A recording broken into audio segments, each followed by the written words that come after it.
किराए के जिहादियों को नहीं बुलाया गया मनीष जी। नेपाल में ताजा हुआ था तो नेपाल से 60 गुंडे आए थे जो आग लगाने के, आगजनी दंगा फसाद करने के। वहां ये उस 137 एकड़ जमीन का लैंड यूज चेंज कराना चाहते। ये इसका मेन मुद्दा ये था। 137 एकड़ की जमीन का लैंड यूज चेंज करा लेता। पाकिस्तान से पूरा फीड होके आया। उसके बाद 7 महीने के अंदर इसने वहां कैसे लोगों को मोबिलाइज किया, कैसे तैयार किया, उसके बाद इसने आग लगा दी लद्दाख को। कल जब घटनाक्रम शुरू हुआ, लोग वहां भीड़ हिंसक हुई, आग लगना शुरू हुई, पुलिस पहुंची तो इसने बिना कोई कहे इसने अपना अनशन भी तोड़ दिया और ये एम्बुलेंस में बैठ के भाग गया वहां से। सर नमस्कार। नमस्कार मनीष जी, दर्शकों को भी नमस्कार। हम लोगों ने कल ही भारत सरकार से एक मांग की थी कि सीधे इस वांगचूक का पिछवाड़ा लाल किया जाए और इस पर एनआईए जांच हो। एनआईए डायरेक्ट जांच नहीं होती है, हम जानते हैं। सीबीआई इंक्वायरी शुरू हो गई है। इसके पूरे मनी ट्रेल को जांच करने के लिए ईडी तैयारी कर रही है। पूरा फॉरेन फंडिंग की जांच शुरू हो गई है। इसने खुद स्वीकार किया, इससे पूछा गया कि तुम्हें क्या विदेशी चंदा मिलता है, इसने स्वीकार किया विदेशी चंदा मिलता है। सीबीआई इसके यहां पहुंच चुकी हुई है। कांग्रेस के कुछ पार्षद अरेस्ट कर लिए गए हैं। बताया जा रहा है कि 100 से ज्यादा जिहादी जो जेनजी थे वो जिहादी थे। दरअसल उनकी पहचान हो गई है कि नेपाल और कश्मीर से लाए गए थे। ये स्क्रिप्ट अब धीरे धीरे खुल रहा है। तो पाकिस्तान में भी था, ये पाकिस्तान होकर के भी आया है। तो ये कितनी बड़ी साजिश थी कि इस लद्दाख के प्रदेश में जहां पॉपुलेशन बहुत कम है वहां किराए के जिहादियों को बुलाया गया। खेल क्या था ये? नहीं, किराए के जिहादियों को नहीं बुलाया गया मनीष जी। नेपाल में ताजा हुआ था तो नेपाल से 60 गुंडे आए थे जो आग लगाने के, आगजनी दंगा फसाद करने के। वहां के जो बड़े एक्सपर्ट थे, उन गुंडों को कहाँ नेपाल और कहाँ लद्दाख, वहां से नेपाल से बुलाकर लद्दाख में लाया गया उनको। और वो बता दूं, वो एक कोई छोटी मोटी रिपोर्ट नहीं। वो जम्मू लद्दाख के जो लेफ्टिनेंट गवर्नर हैं कविंद्र गुप्ता, उन्होंने बाकायदे एनडीटीवी के साथ एक इंटरव्यू में बाकायदे कहा कि जो पकड़े गए हैं, कुछ घायल होकर अस्पताल में, जिनके हाथ पांव टूटे हैं और अस्पताल में भर्ती हैं, कुछ पकड़े गए हैं तो उनमें नेपाली पकड़े गए हैं। वो जो जेनजी जिन्होंने वहां नेपाल में आग लगाई थी, वो नेपाल के उन गुंडों का यहाँ पे क्या काम था, कैसे पहुंच गए लद्दाख को, जरा सोचिए। ये सोची समझी साजिश और कौन इसके पीछे था, इस पर भी आते हैं हम लोग। कि वो नेपाल के गुंडे वहां पहुंचे तो अभी तक जो जानकारी मिली है उन लोगों से पूछताछ में, तो 60 का जत्था आया था। छोटा सा, हम लोग बात कर ही रहे थे कि छोटा सा लद्दाख है और 60 वहां पेशेवर गुंडे, बाकी भीड़ आ जाती है। तो 60 गुंडे वहां के थे और 100 पकड़े गए हैं डोडा से मनीष जी। ये जरा महत्वपूर्ण आंकड़ा है, दर्शक इसको समझिए। ये सामान्य घटनाक्रम नहीं है कि डोडा का जो रहने वाला था वो लद्दाख में काहे प्रदर्शन करने गया था कि लद्दाख को मान्यता दे दी जाए राज्य की। डोडा का कायदे से आज की तारीख में लद्दाख से कोई लेना देना नहीं। वो 100 पकड़े गए हैं, मतलब कुछ पकड़े गए हैं, कुछ के हाथ पांव टूटे हैं तो अस्पताल में भर्ती हैं। और डोडा का जरा बैकग्राउंड समझिए कि इसने कैसे लोगों को बुलाया था। वहां पर ज्यादा लाशें बिछाने के मूड में था। डोडा का मैं दर्शकों से कहूंगा, आप इतिहास उठाकर देखिए, गूगल पे आपको बड़े आसानी से मिल जाएगा। ये जो आजकल चैट वाली जो चलती है एआई के टूल, वहां पे आपको मिल जाएगा। या एसएटीपी पे चले जाइए, मैंने एसएटीपी से ही निकाला है। एसएटीपी सबसे बेहतर वेबसाइट है जो आतंकवाद के आंकड़े आपके सामने रखती है। तो डोडा जो है जम्मू कश्मीर के उन टॉप 3 राज्यों में पिछले 35 साल से है, 90 से 2025, जहां पर सर्वाधिक आतंकवाद की घटनाएं हुई हैं और सर्वाधिक हत्याएं हुई हैं, सर्वाधिक मुठभेड़ें हुई हैं। टॉप 3। और वहां पर आंकड़ा यह है कि करीब करीब 4000 घटनाएं हुई हैं पिछले 35 साल के अंदर। यानी हर साल समझिए 100 घटनाएं, या हर दूसरे तीसरे दिन वहां पे आतंकवाद की घटना होती है।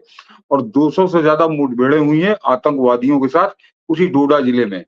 उस डोडा जिले के 100 आदमी पहुंचे थे लद्दाख आग लगाने के लिए। तो सोच लीजिए, यहाँ से आतंकवादियों को कश्मीर से और नेपाल से उन दंगाइयों को, ये लोग वहां पर मिलकर आग लगा रहे थे। जमीन पे उसको लीड कर रहा था कांग्रेस का सभासद, कांग्रेस के नेता। और सबसे जो मास्टरमाइंड था, जो उसको बढ़ा रहा था, जो आग में पेट्रोल डाल रहा था, वो था ये सोनम वांगचुक।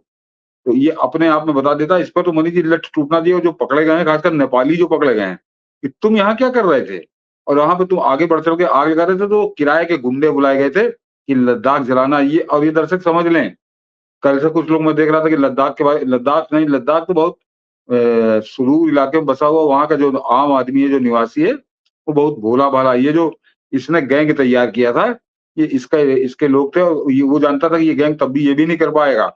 तो नेपाल से 60 और 100 आदमी डोडा से, और ये वहाँ का लेफ्टिनेंट गवर्नर अपनी जो इंटेलिजेंस की रिपोर्ट है, उसके बाद उन्होंने इंटरव्यू में कहा है एनडीटीवी के साथ। तो ये तो हुआ इसका सिजरा कि ये कैसे ये कोई अचानक आग नहीं भड़की थी, और जैसे कह रहा है कि स्वतः स्फूर्त है, तो स्वतः स्फूर्त नहीं था, ये बहुत सुनियोजित तरीके से था। लेकिन ये मनीष जी, ये इसने किया क्यों? ये इसने किया क्यों? तो इसके पीछे 2 कारण समझिए कि ये जो विदेशी ताकतों की हम लोग बात करते हैं, तो वो हमेशा जब किसी से कुछ कराना होता है, तो पहले उसका महिमा मंडन शुरू कर देते हैं 7-8 साल पहले से। तो इसको 2018 में मैग्सेसे अवार्ड मिला, जो मैग्सेसे अवार्ड वो पाड़ा हम्म। को भी मिल चुका है, और मैग्सेसे अवार्ड केजरीवाल को, तो इसको 2018 में 18 या 17 में मिला है। तो इसने 7-8 साल बाद इसने अपना रंग दिखाया, तो ये कैसे फीड होता है, कैसे महिमा मंडन होता है, इसको समझिए। लेकिन ये उसकी चर्चा नहीं हो रही कहीं मनीष जी, उसकी कोई चर्चा नहीं हो रही। ये बहुत बड़ा भूमाफिया निकला ये मनीष जी।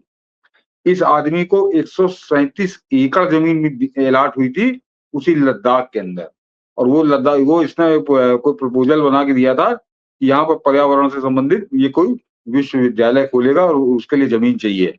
तो सरकार ने, मोदी सरकार ने इसको 137 एकड़ जमीन दी थी, लेकिन इसने खेल शुरू किया। इसने वहाँ एक ईंट नहीं लगाई, कोई गतिविधि नहीं की, और 18 से 25 7 साल आ गए, और इसने मनीष जी वहाँ पे एप्लीकेशन देना शुरू किया। ये जो लड़ रहा है कि हमको पूर्ण राज्य का दर्जा दो, इसका कारण समझिए। ये उस 137 एकड़ जमीन का लैंड यूज़ चेंज कराना चाहता था। ये इसका मेन मुद्दा ये था, 137 एकड़ की जमीन का लैंड यूज़ चेंज करा लेता, तो ये अरबों-खरबों में खेलना शुरू कर देता एक झटके के अंदर। तो वो मोदी सरकार अड़ गई कि तुमको यूनिवर्सिटी बनाने के लिए दिया गया, तुम्हारा प्रपोजल ये था, तो उससे हम अलग नहीं होंगे, और इसकी वापस ले ली गई। ये जो बवाल हुआ है, जो आगजनी हुई है, दंगा हुआ है, इससे कुछ दिन पहले प्रधानमंत्री मोदी की सरकार ने वो जमीन इससे वापस ले ली कि तुमने 8 साल यहाँ पर नाटक किया, 7 साल, और तुमने कुछ काम नहीं किया, तो तुम्हारे पास ये जमीन नहीं रहेगी, लैंड यूज़ चेंज नहीं होगा। उसके बाद ये आग बबूला हुआ है, और इसने कैसे आग लगाई है, कैसे वहाँ पे 5 लोगों की हत्याओं का जिम्मेदार है ये आदमी, हत्यारा है ये सोनम वांगचुक, ये कांग्रेसी गुर्गा।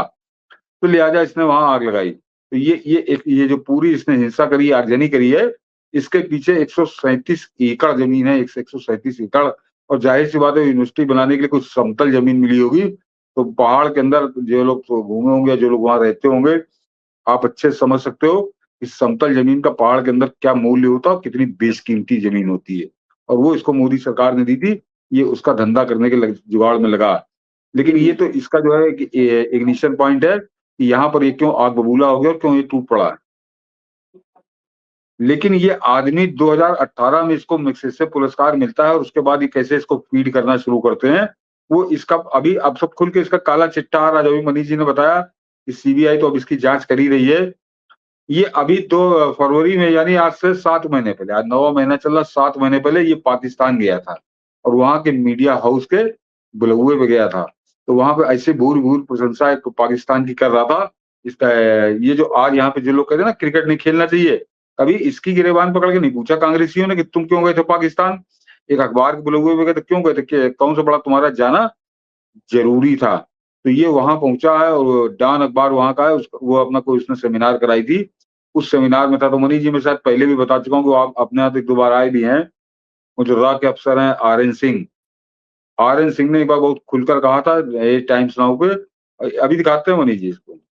टाइम्स नाउ पर उन्होंने खुलकर बताया था कि एक जम्मू का एक खैराती पत्रकार था, मैं जानता हूँ उसको, अब तो मर गया, उसकी बीवी है, तब वो ज़िंदा था। तो वो बताने लगा, मैं तो सेमिनार तो आरएन सिंह उसके ऊपर चढ़ गए थे बहुत बुरी तरीके से। कहे मैं ऐसी जो आपकी सेमिनारें होती हैं लाहौर और इस्लामाबाद में, मैं उसमें रहा हूँ, और मैं जानता हूँ वहाँ कैसे शराब भी बिकती है, और कैसे शबाब मिलता है, और कैसे सीढ़ियाँ तैयार होती हैं। तो मुझको मत समझो, फिर वो सिर उठा के बैठ गया था खैराती। तो वो वैसे ही ये भी सेमिनार में गया था। वहाँ इसको ट्यूशन दिया गया, और ट्यूशन आ गया 7 महीने के अंदर ये परिणाम दिखा रहा है, और वहाँ क्या सीख कर आया था, क्या कह रहा था, ये अभी मनीष जी अब आपको दिखाएँगे वीडियो के अंदर। ये उस बात के लिए अड़ा हुआ था, जिसके लिए हिंदुस्तान में 1 लाख लोगों ने अपनी जान दे दी। ये वो काम कह रहा है कि जनमत करा के कश्मीर पाकिस्तान को दे दो, ज़रा सुनिए इसको। और ये पहले कह रहा है। Attending the climate change conference organized by Dawn Media in Pakistan, and I presented my views on what can be done in the high Himalayas at this conference. Our message to the world always has been, please live simply in the big cities so that we in the mountains simply live. And this message needs to reach the whole world, and I'm so happy that media and leadership have a great role to play, and in Pakistan I see Dawn Media is taking that responsibility as a champion of environment. I wish all countries, and in my country, a media house really takes this responsibility like here. Similarly, leadership has to take charge, world leaders. While many world leaders are now denying climate change even, I'm happy that Prime Minister Modi has not only taken many initiatives, but also launched a special mission called Mission Life, lifestyle for the environment, to urge the people to live simpler life. This kind of initiative we expect from leadership, from media, from celebrities all, so that we later, have a safer place to live in the mountains. Finally, I want to congratulate and thank UN for declaring 2025 as the UN. Manish ji, इसके ऊपर वाला video दिखाइए जो जहां वो खड़ा को बोल रहा है, उसके मतलब ये बाद वाला साफ जो है। लग रहा है कि ये ट्रेनिंग में पाकिस्तान जो है, ये ट्रेनिंग में गया हुआ था। ट्रेनिंग में गया था। ये पाकिस्तान से पूरा फीड होके आया। उसके बाद 7 महीने के अंदर इसने वहां कैसे लोगों को मोबिलाइज किया, कैसे तैयार किया। उसके बाद इसने आग लगा दी लद्दाख को, जो बॉर्डर वाला हमारा क्षेत्र है और सबसे संवेदनशील क्षेत्र है, क्योंकि चीन से बिल्कुल सीमा लगती हुई है। तो चीन और पाकिस्तान का प्रोजेक्ट है जिसका नाम है सोनम वांगचुक। वो कांग्रेसी तो खैर उपलब्ध कराते हैं चारा, वो यहाँ से तैयार करके खिलाड़ी इनको देते रहते हैं। कांग्रेसियों को तभी आते हैं हम लोग। तो जरा इसको मनीष जी जरा दिखाइए वीडियो जहाँ पे वो खड़ा हुआ, उसके नीचे वाला जो वीडियो है। मतलब ये सब साफ दिख रहा है कि मैग्सेसे अवार्ड आखिर क्यों मिलता है। चाहे वो कांडी केजरी को देख लीजिए, चाहे वो इस चुट्टे को देख लीजिए या पारा को देख लीजिए, भारत द्रोह करने के लिए ये एजेंडा है। ये सुनिए जरा, ये क्या कह रहा है। आने चाहिए, तो इसीलिए आपने सुना होगा रेफरेंडम होते हैं, प्लेबिसाइट्स होते हैं। तो अगर ऐसा सबका विचार है तो फिर कश्मीर में क्यों नहीं। फिर से भाई कोई भी तो इसीलिए आपने सुना होगा रेफरेंडम होते हैं, प्लेबिसाइट्स होते हैं। तो अगर ऐसा सबका विचार है तो फिर कश्मीर में क्यों नहीं। सुन लीजिए, ये आदमी कह रहा है कि कश्मीर में रेफरेंडम क्यों नहीं होना चाहिए, पाकिस्तान में जाके कह रहा है आदमी। ये आदमी इसीलिए इसके यहाँ डोडा से आतंकवादी आए थे, 100 आतंकवादी लद्दाख जलाने, क्योंकि आतंकवादियों की भाषा बोल रहा है, पाकिस्तान की भाषा बोल रहा है। ये कितना खतरनाक आदमी, ये समझ लीजिए। ये इसका दिखाना जरूरी था। और इसके अलावा मुनि जी, जो हमारा सबसे ज्यादा स्कार्दू और बल्टिस्तान जो क्षेत्र भारत का कब्जा किया हुआ है, अवैध कब्जा किया है पाकिस्तान ने, बाद में उसको चीन को बेच दिया। ये वहां के लिए पाकिस्तान की तारीफ कर रहा है कि वहां पे तो जितनी छूट दे रखी है, जैसा वहां पे पाकिस्तान का प्रशासन है वो बहुत बेहतरीन प्रशासन है। जरा वो भी सुनवाइए। इसका पाकिस्तान प्रेम अभी समझिए आप। ये कैसे पाकिस्तान के चरण 2-2 के पी रहा था पाकिस्तान के अंदर। और उस जगह के लिए जिसके लिए भारत जो है रोज लड़ता है, यूएन से लेकर अपने दिल्ली तक, हर बात पे भारत याद दिलाता है कि स्कार्दू बाल्टिस्तान हमारा इलाका जिसपे अवैध रूप से कब्जा किया कश्मीर ने, और वहां पर जाकर किस तरह से क्लीन चिट दे रहा था, सर्टिफिकेट दे रहा था। जरा ये भी सुनिए। Pakistan Skardu Baltistan gunlang khongrane assembly jik yoten ogal amol doa potla jana gana tene autonomous region shnaji gyot yakana ne potpang chigin yang jana khorana jagare state sokla province nishu saksum jigyot yagal te thangme thoa autonomous region gunlang mari gwangchayot jano। ये लद्दाखी भाषा में कह रहा है।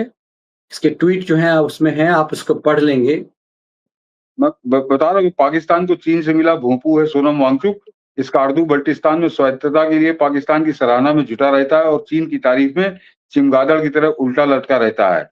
लेकिन ये भूल गया कि दोनों ही अवैध रूप से कब्जा किए गए भारतीय क्षेत्र हैं। अगर आप इस वांगचुक को जेल में देखना चाहते हो तो जमकर पोस्ट करिए। तो ये है इसकी असलियत। लेकिन मनीष जी, अब ये तो सोनम वांगचुक का, तो मैंने बताया कि वो 137 एकड़ जमीन और कैसे पाकिस्तान से माल इसको आ रहा, माल तो चीन का, वो भिखारी क्या देगा, चीन के जरिए इसको माल कैसे पहुंच रहा। जो अभी आपने विदेशी धन की बात की, अभी तो सीबीआई आज से शुरू की है, सीबीआई ने, मेरे ख्याल से खुलकर आ जाएगा सामने कि कहां से इसको कैसे रकम मिल रही थी। लेकिन वहां पर जो दंगा कराने में जो आदमी फील्ड, बताओ, कांग्रेसी पार्षद, वो कांग्रेसी पार्षद, उसकी जरा हिम्मत देखिए और कितना दुस्साहस बढ़ गया था। ऑटोनोमस रीजन बोलना कल एक प्रेस कॉन्फ्रेंस में सासपोल से कांग्रेस पार्षद सामनाला दोरजे नोरबू ने अधिकारियों को चुनौती दी थी, भाजपा लद्दाख कार्यालय पर पत्थरबाजी करने की कसम खाई थी और लोगों से 24 सितंबर को लेह में इकट्ठा होने का आग्रह किया था। कांग्रेसी पार्षद कर रहा था प्रेस कॉन्फ्रेंस करके, और जब ये कह रहा है कि हमारा कोई पॉलिटिकल लेना देना नहीं है इसका। कांग्रेस का पार्षद है। बाद में एक भीड़ ने भाजपा लद्दाख कार्यालय, हिल काउंसिल और सीआरपीएफ वाहन में आग लगा दी। 24 सितंबर को हुई हिंसा में 4 लोगों की मौत हो गई, कई घायल हो गए। सुरक्षा एजेंसियों को इसके पीछे की गहरी साजिश और सांठगांठ का पता लगा है।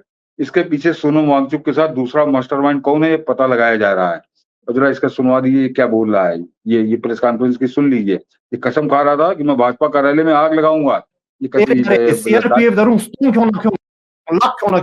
ची केस तंग बीजेपी ऑफिस खोना है उसे कौन सा हम से फिर और दुआ क्या मतलब गरम गरु जेल तंग तो जजले इसे शायद अरेस्ट कर लिया गया है। ये खुलेआम, मतलब तब ये सोचिए, इसका मतलब है कि बिहार में राहुल गांधी था, बिहार में सीडब्ल्यूसी की बैठक चल रही थी और स्क्रिप्ट वहीं से लिखी जा रही थी, कंट्रोल वहां से हो रहा था। तो राहुल गांधी ने जो कहा था जेएनजी वाला पूरे देश में फेल हो गया, तो ये एक ऐसे सुदूर शांत इलाके में जिहादियों को बाहर से बुलाया गया और ये षड्यंत्र रचा गया। अब ईडी इसके मनी ट्रेल का, मुझे लग रहा है कि सीबीआई ने जांच शुरू कर दी है। विदेशी फंडिंग इससे पूछा गया था, इसने कहा हम तो विदेशी चंदा लेते ही, इसमें कौन सी बात है। मतलब इसके गिरेवान को जब सीबीआई ने पकड़ा कि तुम्हें फॉरेन फंडिंग मिलती है, पूछताछ हुई, कहा हम तो, हमारा एनजीओ है, वो तो विदेश से फंडा मिलता ही है। लेकिन अब मनी ट्रेल सब पता कर रही है कि मनी ट्रेल कहां से हुआ है और ये कितना कायर है, कितना कुटिल है, ये भी जरा समझिए। कल जब घटनाक्रम शुरू हुआ, लोग वहां भीड़ हिंसक हुई, आग लगना शुरू हुई, पुलिस पहुंची, तो इसने बिना कोई कहे इसने अपना अनशन भी तोड़ दिया और ये एम्बुलेंस में बैठ के भाग गया वहां से। ये वहां पर नहीं रुका कि कहीं ऐसा ना हो कि ये भी इसके भी हाथ पांव तोड़े पुलिस। तो आग लगवाकर ये वहां से भाग लिया है और इसको गिरफ्तार पता नहीं क्यों नहीं कर रही। देखें, सरकार आज शायद गिरफ्तार करे, कल करे। इस आदमी को तत्काल गिरफ्तार करना चाहिए। और दिल्ली के सारे खैराती इसके समर्थन में नंगे होकर नाचने लगे हैं। ये कल से शुरू हो गए हैं। लेकिन इन लोगों को तो हम लोग देखेंगे, इनको जो है इसको गिरफ्तार करे और ताकि इन खैरातियों को संदेश जाए कि अगर ये बाइक है तो ये भी, इनके ऊपर भी आंच आएगी। इन पे भी सीबीआई जांच शुरू हुई। हम उम्मीद करते हैं, हम लोगों ने कल ही मांग की थी कि इस पे एनआईए, क्योंकि राजद्रोह का मामला सीधे है। अब यदि इसके डॉट्स को यदि आप जोड़ेंगे तो इसका पाकिस्तान, ऐसे समय में जब पाकिस्तान से हमारा कोई रिश्ता नहीं है, हमारी ट्रेनें बंद हैं, बसें बंद हैं, फ्लाइट बंद है, तो फिर ये किस रास्ते से गया? इसका मतलब ये नेपाल के रास्ते से गया, ये चाइना के रास्ते से गया। तो ये पता किया जाना चाहिए कि ये षड्यंत्र क्या है, सामान्य मामला नहीं है। और मुझे लग रहा है इसीलिए आमतौर पर गृह मंत्रालय इतनी जल्दी आंखें उसकी खुल नहीं रही थी। अमित शाह की टीम ने कार्रवाई सख्ती से शुरू की है। इसे पब्लिक भी लग इस पे चलनी चाहिए। ये इम्पोर्टेंट मुद्दा है जो मनीष जी ने कहा कि पाकिस्तान से ना हमारी रेलगाड़ी जा रही है, ना बस जा रही है, ना हवाई जहाज जा रहा है। ये पाकिस्तान कैसे चला गया? ये वाया नेपाल गया है।